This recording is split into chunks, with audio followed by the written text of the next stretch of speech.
Basement Gun Shop. So I was sitting around talking the other day and with a couple of friends, and the subject of grid down came up. Specifically, getting home or getting to a place of refuge without the benefit of GPS or your iPhone or your Android phone or anything else. And my friends asked me what I use, and I said I keep topo maps and a compass and some map tools in my car, in my little emergency kit in the back of my truck. So there you have it. So I'm going to go off topic and for the next 2 or 3 videos, and we're going to talk about land navigation. So this first video is going to be the way like I said way back at the start of this whole thing, I just get an idea or get presented with an idea for a video, I set the camera up and I go. I don't plan anything out, it's unscripted, so that's it. So I guess for the first one, we're going to talk about maps, tools, compasses, the different kinds that are out there, what each one is capable of, because believe me, once you start looking into it, there is a world of stuff out there that you may or may not know existed, and it can get pretty confusing. So I'm going to clean off the table and put some stuff out, and we're going to go over what everything is, and we'll go from there. So I'll be right back. Okay, so here's the first tool you're going to need, a topographical map. These can be downloaded for free from the United States Geological Survey's website, or usgs.gov. They are fairly simple to print.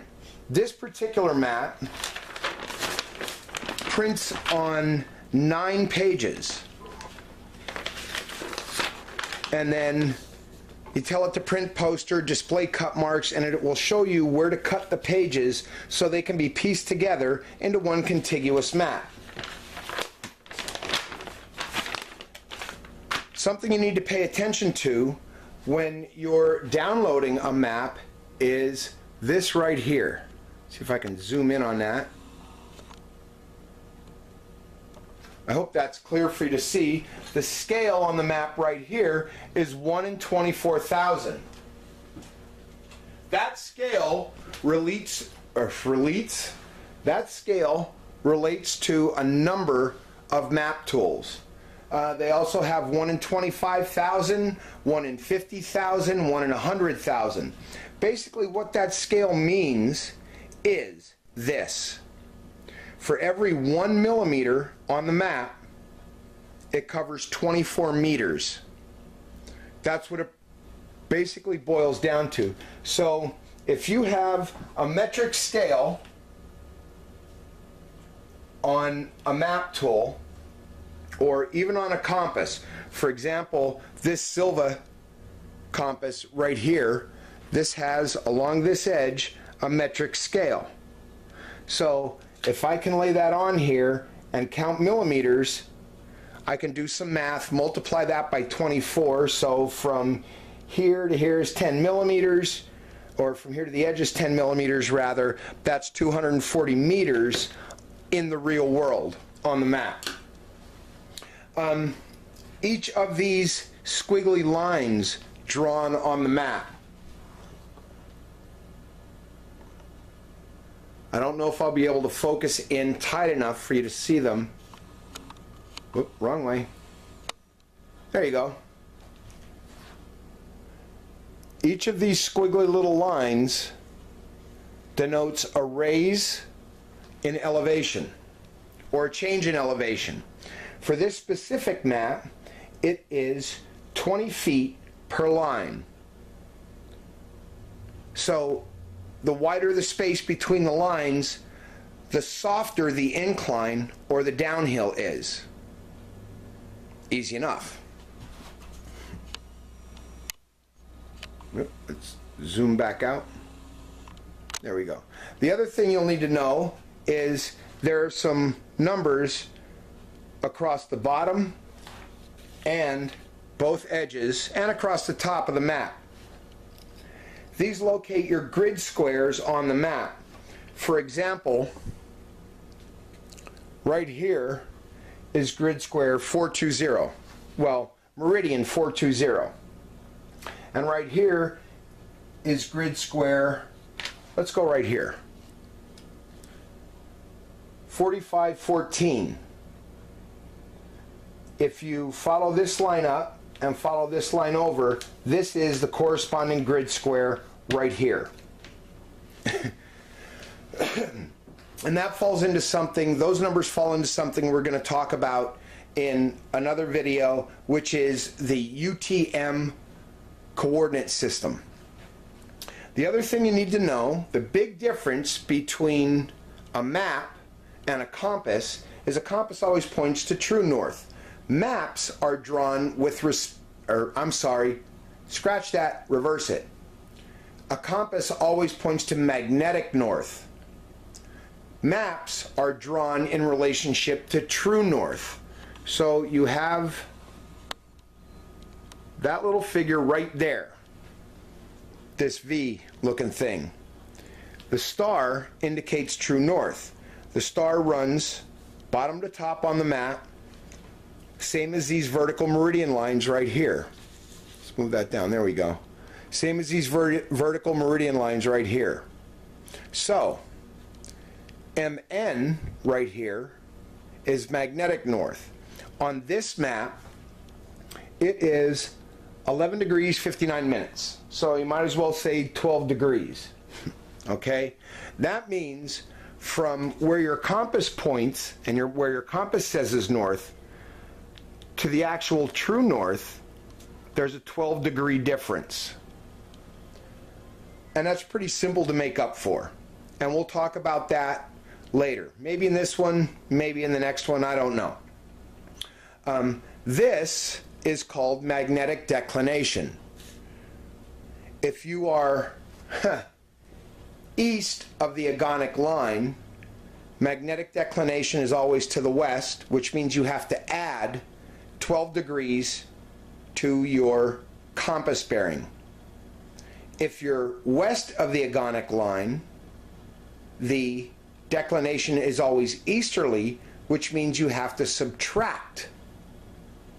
If anyone ever saw Band of Brothers, there's a part in the movie where they're talking about right, left, add, subtract. And that's what it comes down to. If you're to the right of the agonic line, you add your declination. If you're to the left of the agonic line, you subtract your declination. Don't let that confuse you. It's really not that hard. For a quick example on that whole thing, let's look at the compass. All right, you can see the red needle is pointing that way. So we're going to set that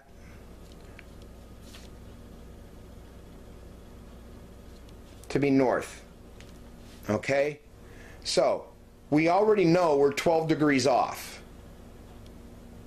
So basically what you would do is you would turn the bezel on your compass to 12 degrees, just like that, then turn that way, and now this line of travel right here is pointing at true north. So now you can orient your map just like that, and you can get a better picture of how the world actually is in relation to the map, or vice versa. So that's a simple thing on magnetic declination, and we'll talk about that a little more in a while. So let's look at some of the other tools. Your best tool is a map, always and forever. And then you have a compass. Or, let me zoom out here. Wrong way again. There we go. So you have some simple compasses, like this one. That's like an $8 or $7 Walmart special. That's a Silva compass. Silva is a really big name in making compasses. There's basically no difference between these two compasses. They're just Well, there is some differences. This one along this side has a 1 in 24,000 scale. This compass has a 1 in 25,000. You can still use this compass with this map, but you have to measure your distances along this centimeter scale or metric scale here up at the edge and then do the math. You can also get an inexpensive Lensatic compass like that. And you notice as soon as I put that compass over here, this needle moved. I don't know if you can see that, but it was actually kind of cool. Let me move that compass away and watch the red end of the needle here. So that's something you want to keep in mind. Anytime you put a magnetic object or something that can bend magnets or the magnetic lines of flux like iron or steel or your car or something to that effect, it will affect the reading on your compass. So we'll zoom back out. So, I mean, these two, this one, I think this was, I don't know, $6 or $7. This might have been as much as $8. This one was in the $15 range. And then you can get kind of, okay, maybe a little over the top. So here you have two compasses with all kinds of bells and whistles that, let's move, there we go. There we go. And I got two compasses with all kinds of bells and whistles. You'll notice this has a vertical attachment here. This is actually a clinometer. It measures the inclination. This one also has a magnifying eyepiece for people like me with older eyes who can't read those little bitty numbers in there. You can look through there and it'll magnify the numbers for you when you're shooting a bearing or an azimuth. And I use the terms bearing and azimuth pretty much interchangeably. This one has levels, and you can actually hard set the bezel for magnetic declination with this screw. So if you're always going to be operating on this map, you just take a coin or something and turn this until this outer bezel reads 12 degrees right down here at the north mark and go to town. These little pieces right here, or this hole in the mirror right there, is used for shooting your bearing. So you hold the compass like this, you look through here, you look through there, and if the mirror's like that, you can read the compass all at one shot. This one has a sighting glass with markings for actually measuring distance. And there are ways you can measure distance with a compass if it's so equipped. You have a level because your compass is going to read level. This is a liquid-filled compass rather than an air-filled. These other four compasses are air. The liquid-filled compasses tend to dampen the magnetic, or if it turns, the dial doesn't do this as much as, see how that kind of moves back and forth and then centers down on north. So those are your compasses, or types of compasses you can buy. Again, it's up to you. In the hands of an experienced or knowledgeable navigator, one compass is pretty much just like the other. It's really not going to matter. So let's talk about some map tools.